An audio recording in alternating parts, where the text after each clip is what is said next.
नमस्कार। मैं विंध्यवासिनी शीर्षानंद पुनः आपके समक्ष नई रचना त्याग व लोभ लेकर उपस्थित हुआ हूँ।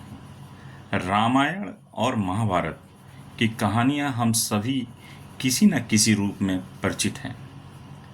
यदि हम इन महाकाव्यों का गहन अध्ययन करें तो समाज के दो अत्यंत महत्वपूर्ण जीवन पक्ष त्याग व लोभ का संदेश स्पष्ट रूप से प्राप्त होता है।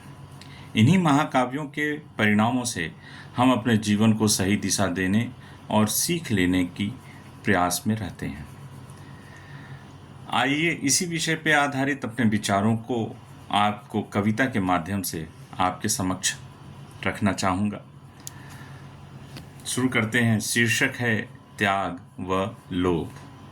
रामायण ने त्याग सिखाया, रामायण ने त्याग सिखाया, महाभारत ने लोभ दिखाया, महाभारत ने लोभ दिखाया। संत पथ चुनो राम बनोगे, अगर सत पथ चुनो तो राम बनोगे। मोह जकड़े तो शोक करोगे, मोह जकड़े तो शोक करोगे। धर्म जहां वहीं विजय पताका, धर्म जहां वहीं विजय पताका।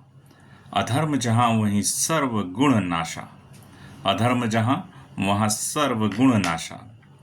त्याग भाव करे सदैव मन शुद्धि, त्याग भाव करे सदैव मन शुद्धि।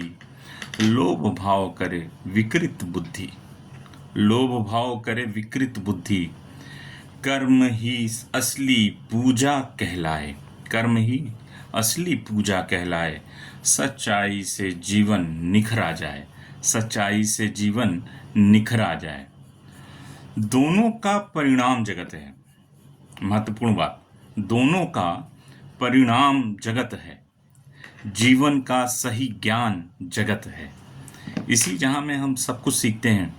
ये जो हमारे समक्ष हम अपने संस्कारों में शुरू से इस बात को अध्ययन करते हुए आए। रामायण और महाभारत दो ऐसे महाकाव्य जो हमारे जीवन में कहीं ना कहीं किसी न किसी रूप में हमारे समक्ष उसकी शिक्षा दीक्षा रहती ही रहती है और इसी का असर है। तो रामायण हमेशा त्याग की भावना उत्पन्न किया है।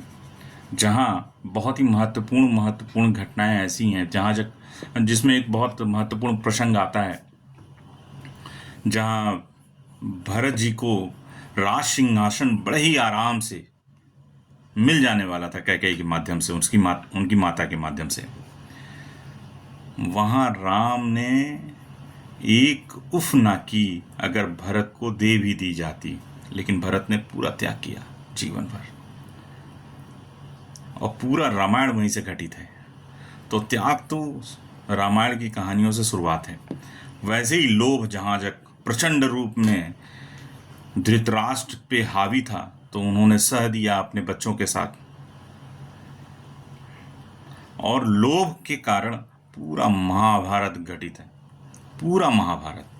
तो इस सृष्टि की दो ऐसी महाकाव्य रचनाएं जो हमारे समाज में महत्वपूर्ण दिशा और दशा प्रदान करती हैं, इनको अपने बच्चों को जरूर पढ़ाएं और जरूर इससे परिचित कराएं। नमस्कार।